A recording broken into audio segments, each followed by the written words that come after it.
ఒడిశా నుంచి హైదరాబాద్కు అక్రమంగా తరలిస్తున్న గంజాయిని పోలీసులు పట్టణంలోని రెజినా స్కూల్ సమీపంలో ఎస్ఐబి రాము ఆధ్వర్యంలో శనివారం వాహనాలు తనిఖీ చేస్తుండగా ఆప్సీ ఆటో దాని ముందు ఓ వ్యక్తి బైక్ పై వస్తున్నాడు.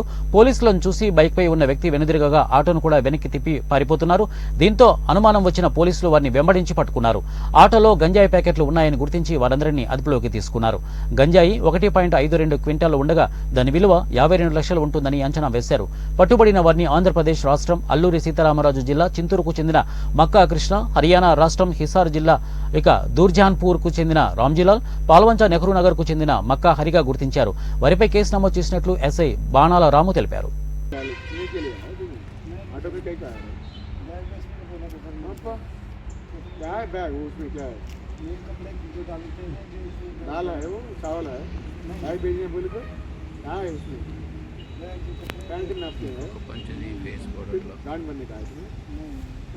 हरियाणा से तेलंगाना तक बैग भेजने चले चलिए आए चलो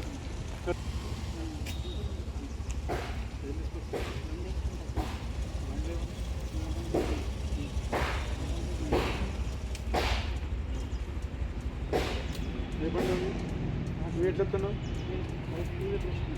ఎక్కడికి